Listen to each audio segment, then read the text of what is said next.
Bom dia, boa tarde ou boa noite.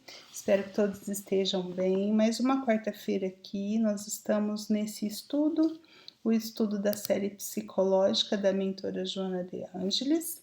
Segundo livro da série, O Homem Integral, nós estamos estudando uma parte do livro. Esse livro é dividido em 9 capítulos. São capítulos relativamente grandes, se não grandes em quantidade, densos nos seus assuntos. Esse segundo capítulo tem como título Estranhos Rumos Segundo os Roteiros.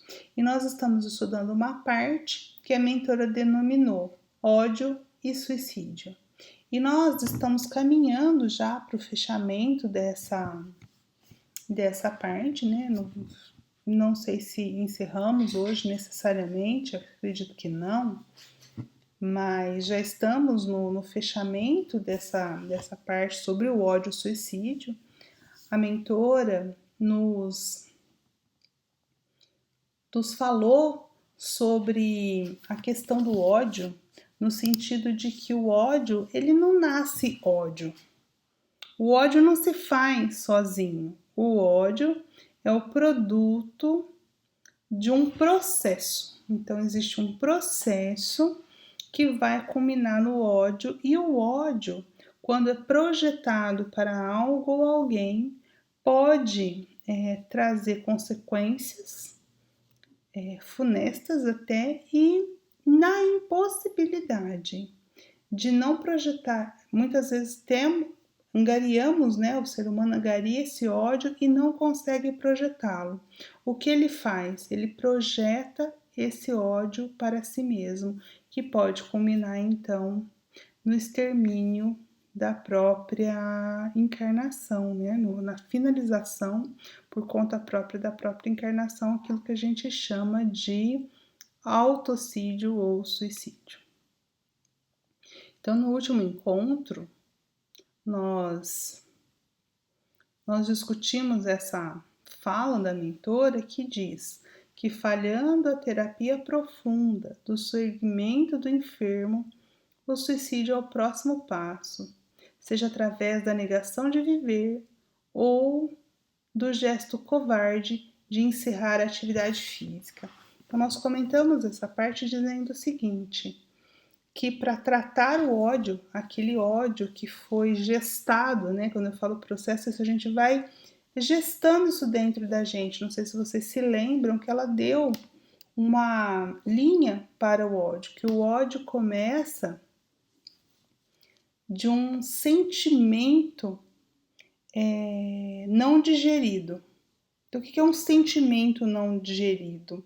Nós sentimos algo, aquilo nos provocou, aquilo nos abalou, e eu vou ressentindo, revivendo aquele sentimento numa monoideia, até que esses ressentimentos vão virar mágoas, e as mágoas vão culminar no ódio.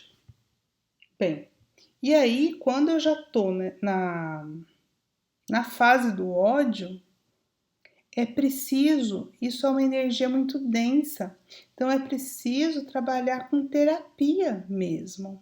E aí o que ela está dizendo, e se essa terapia do tratamento do ódio, porque quem sente ódio é o que, gente? Na verdade, ódio é o desamor, não é? Então, qual que é a lei? A maior lei do universo, a única, na verdade, que existe, que Jesus nos ensinou, é a lei de amor. E ódio, falar em ódio, é dizer que eu estou em desamor, eu estou em extrema dissonância com a lei divina. Então, eu estou o quê? Esse indivíduo, essa alma doente é uma doença, o ódio é uma doença da alma, é um enfermo que precisa ser tratado. E se a terapia para fazer esse tratamento, ela falha, vai culminar no suicídio. E o suicídio, a mentora divide em 2 tipos. Existe o suicídio de fato, que é um gesto, ela chama de um gesto covarde de encerrar a atividade física, ou seja, quando o indivíduo decide e pratica um ato de violência contra o próprio corpo físico, no intuito de encerrar a encarnação. Mas a gente tem que prestar atenção que ela falou outro, tem outro tipo. Qual é o outro tipo de suicídio? A negação de viver. Então, quando eu vivo, entre aspas, em negação do viver, eu já estou cometendo um autocídio ou um suicídio. São dois tipos, então, prestemos atenção. Tem muitas pessoas que ainda estão com o corpo físico, mas que estão cometendo suicídio. Tem muitas pessoas que chegam no plano espiritual tidas como suicidas e não se julgam suicidas, porque imaginam que não tiraram a própria vida. Mas, de fato, elas cometeram esse ato com a negação do viver. É o suicídio que a gente chama de suicídio inconsciente. André Luiz nos conta isso lá em Nosso Lar, que chamavam ele de suicida. Ele foi fazer uma consulta, né, com um médico lá de Nosso Lar. Não, quer dizer, o médico foi consultar e ele falando e o médico fala, infelizmente veio pelo suicídio. E aí ele pergunta e ele, na verdade, ele não pergunta, ele se rebela, ele diz que não, que ele tratou, ele foi um câncer, né, que ele tratou o câncer, que ele fez uma operação e que ele desencarnou pelas consequências da operação. E aí o médico, com toda a paciência, explica a ele que, na verdade, aquele câncer foi o resultado da negação do viver.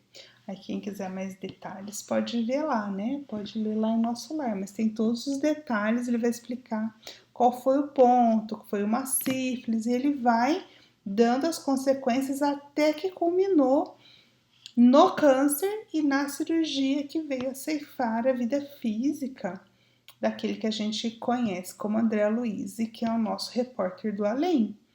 Então, isso é muito importante que a gente discuta aqui. Que suicídio não é só aquele em que a pessoa toma um veneno, corta os pulsos, enfim, atenta violentamente contra o próprio corpo, porque existe um atentado violento, mas é mais lento. Mas nós podemos ter um atentado violento contra as nossas células, pode ter um atentado violento contra a nossa mente, isso também é suicídio. E isso também é produto desse processo que chegou no ódio. Então, é o ódio não tratado, ou seja, é o amor adoecido que faz com que isso aconteça. Agora já a leitura de hoje mesmo, né? Isso aí foi tudo da semana passada, das discussões que a gente fez a semana passada. Agora já uma leitura novinha em folha, todos os indivíduos experimentam limites de alguma procedência. Os extrovertidos, conquistadores, ocultam às vezes largos lances de timidez, solidão e desconfiança que têm dificuldade em superar. Olha que interessante isso que a mentora está aqui nos dizendo. Ela está nos chamando a atenção, ela deu até um exemplo, né? Que todos, olha, ela não falou assim, todo mundo menos um, não, todos os indivíduos têm limites, todos, não existe um super-herói, não existe, todo mundo vai ter um calcanhar que a gente chama de calcanhar de Aquiles. Já ouviram falar nessa expressão? Que cabe muito bem aqui, já que ela falou lá no início sobre os mitos, e se eu não me engano nos próximos ela vai, se eu não me engano não, eu tenho certeza, só não sei se é o próximo, ela vai falar sobre mitos. É legal a gente resgatar isso, né? Então, o que é o calcanhar de Aquiles? Na verdade, Aquiles não é um deus, Aquiles é um humano. Só que a mãe dele faz um pedido para os deuses para fechar o corpo dele, para que ele não fosse atingido em nenhuma parte de seu corpo. E para isso, ela tem que fazer uma coisa. Ela tem que banhá-lo lá num rio. Só que ele era bebê, então como é que ela ia segurar? O que ela resolve? Ela resolve segurar ele por um dos tornozelos, né? Pelo pé. Então, o ponto onde a mãe dele segurou ele na hora de banhar foi o ponto que ficou vulnerável. É por isso que na guerra, aí a história de Aquiles se dá lá na guerra do Peloponeso entre a Grécia e... esqueci o nome da cidade, gente. Troia, isso. Obrigada, Fernanda. E Troia, né, por causa do rapto da Helena e tudo mais, então Aquiles é um dos heróis dessa guerra e é isso, as flechas passavam por ele, não atingia, ele era invencível, entre aspas, só que ele tinha um ponto fraco. Então, se alguém descobrisse esse ponto fraco, foi o que acontece, era possível vencer o Aquiles, e o ponto fraco era no calcanhar. Por que eu tô contando essa história? Porque, para dizer, até o Aquiles, que era invencível, tinha um ponto, tinha um limite em que ele podia ser atingido. O que essa história conta para nós? Que muitas vezes, ou nós mesmos queremos parecer invencíveis, o todo-poderoso, o super-herói, né? Muitas vezes os nossos filhos nos enxergam assim, como se os pais tudo soubessem ou tudo pudessem. Ou, ao contrário, os nossos ídolos, lembra que nós falamos no capítulo anterior sobre os ídolos, né? Então, assim, os nossos ídolos para nós são como heróis invencíveis, que eles não sentem tristeza, que eles não sentem ódio, que eles não têm mágoa. Mas não, gente, eles são seres humanos. E é isso que a Joana está dizendo, todo ser humano tem limite de alguma maneira, que é o seu calcanhar de Aquiles. Por isso que eu contei a questão. Todo mundo vai ter um ponto, talvez a gente não enxergue, mas todo mundo vai ter. Então aí ela dá um exemplo. Até aqueles que a gente acha, olha que extrovertido. Então, todo extremo vai ter a sua contraparte, são as polaridades. Nós não vivemos num mundo polarizado, não é assim? Tem o dia e tem a noite. Então, nós temos os extremos, tem o quente e tem o frio. E a gente só consegue detectar o dia da noite, por quê? O claro do escuro, o quente do frio, porque tem as polaridades. Porque se fosse tudo igualzinho, sabe? Tudo fosse morno, a gente não saberia, não faria ideia do que era ser quente e ser frio. Vocês concordam? Então, porque a gente tem os extremos, a gente vai percebendo as gradações. Então, veja, o extrovertido, ele tá numa ponta, ele tá além da média, vamos dizer, ele é mais comunicativo, tal que a média. O que significa isso? Que na outra polaridade, qual é a outra polaridade do extrovertido? É a timidez, né? Então, o extrovertido, que por um campo ele se mostra assim, assado, ele vai ter algum ponto na vida dele em que ele vai ter aquela timidez. Por quê? Porque nós vivemos num mundo polarizado. Então, aquela pessoa que tem uma alegria muito contagiante, muito esbaforida, muito assim, se ela cai na tristeza, a tristeza também é intensa. Entende, gente? É isso que ela está querendo dizer, as polaridades. Então, a gente tem que tomar cuidado com algo que é muito. Porque se você tem muito disso, você vai depois cair no pouco disso. O ideal é que a gente viva onde? Na harmonia, ali na média, sem os extremos. Então, o que ela está chamando a atenção é, até aqueles, foi no exemplo, que a gente pensa que é extrovertido, ele vai ter os seus lances de timidez, onde ele quer ir para dentro, onde ele quer a solidão, porque ele desconfia de todo mundo. Tá? É isso que ela está dizendo. Então, a gente tomar cuidado com esses extremos e não entender os super-heróis. Quantas vezes a gente vê a família de pessoas que cometeram suicídio dizer, mas eu não fazia nem ideia, porque ele não parecia, ou ele não deu pistas, né? É isso. Mas será que a gente consegue ler as pistas? Será que a gente lê as pistas nos outros? Será que a gente consegue ler as pistas em nós mesmos? E aí ela continua. Suas reuniões ruidosas são mais mecanismos de fuga do que recursos de espairecimento e lazer. Ela está continuando falando daqueles extrovertidos. Então, às vezes a gente acha que a pessoa está feliz da vida, porque ela vive fazendo festa, ela vive viajando, ela vive cercada de pessoas. Aí é que ela está dizendo, olha, presta atenção, porque essa própria forma de levar a vida pode estar te dando sim um indicativo de que isso é uma fuga de si mesmo, aquele que é muito para fora, não consegue lidar com ele mesmo, não consegue olhar para dentro. Os alcoólicos que usam as músicas ensurdecedoras que os aturdem encarregam-se de mantê-los mais solitários na confusão do que solidários uns com os outros.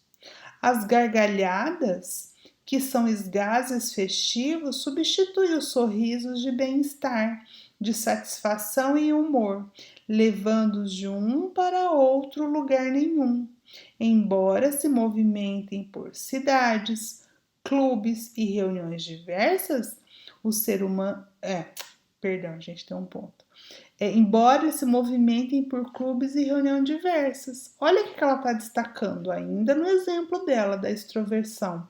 Esses que a gente não se preocupa, que acha que vivem felizes, extremamente felizes, essa forma de viver pode ocultar esse limite, esse calcanhar de Aquiles. Aí ela vai completar. O ser humano deve ter a capacidade de discernimento para eleger os valores compatíveis com as necessidades reais que lhe são inerentes. Veja, tá falando do outro, mas e eu, né? E eu? Será que as coisas que eu estou fazendo e que muitas vezes parece que tá tudo bem, não é a fuga de algo? Será que eu estou sendo honesto com os valores que eu quero? Essa é a questão que ela está trazendo para nós aqui, né? Eu vou ler a próxima que completa essa. Descobrir a sua realidade e crescer dentro dela, aumentando a capacidade de ser saudável, eis a função da inteligência individual e coletiva, posta a benefício da vida. Olha que interessante, por isso que eu quis ler ela, porque ela completa a anterior. Veja, qual é o grande propósito?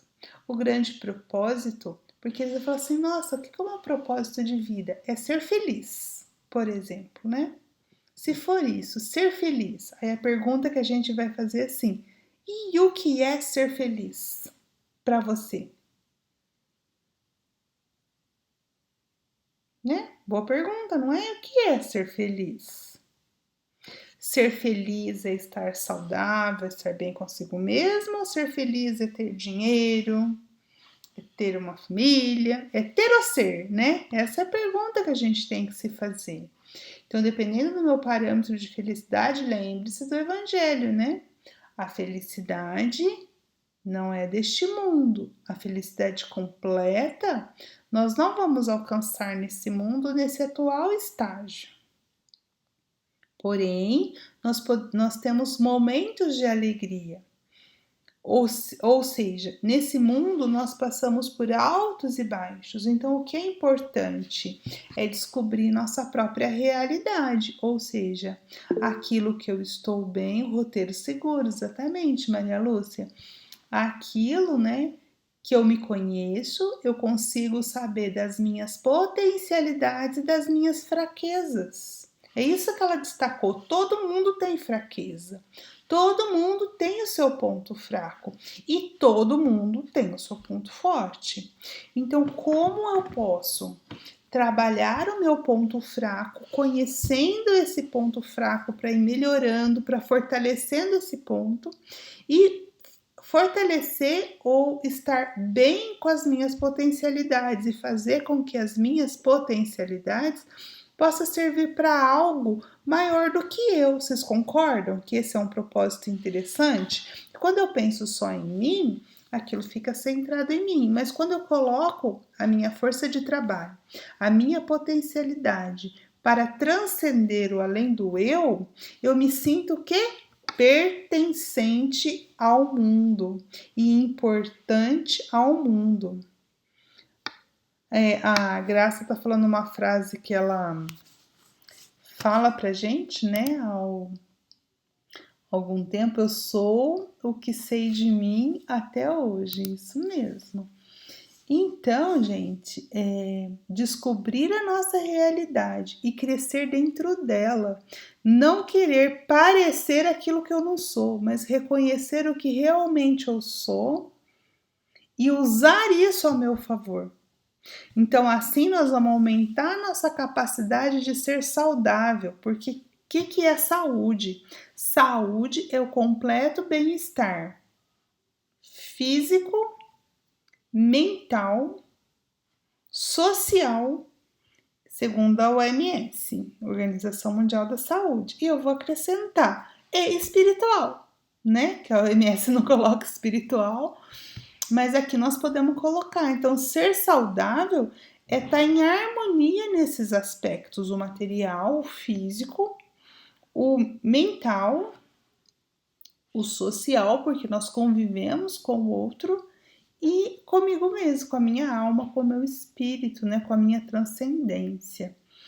Ela diz, a mentora, que é essa que é a função da inteligência, tanto do indivíduo quanto da coletividade, quanto social, que vai ser posta em benefício da vida. Por quê? Porque aquele que se entende pertencente a um objetivo maior não se suicida. Vocês concordam com isso? Vocês vão refletindo aí. Aquele que se entende útil e pertencente a um objetivo que é maior que ele, tem forças para resistir ao autoextermínio. Porque a gente vê muitas vezes, através de cartas, de relatos que eles deixam, justificando. Eu tô falando daquele suicida, o suicida intencional, tá? Ele vai dizer que ele queria fugir do problema que ele tem, como se ele pudesse acabar com o problema. Então, qual é a relação? É isso que a Joana, né, tá aqui nos caminhando. Qual a relação que nós temos, podemos ligar, né, com o ódio e o suicídio?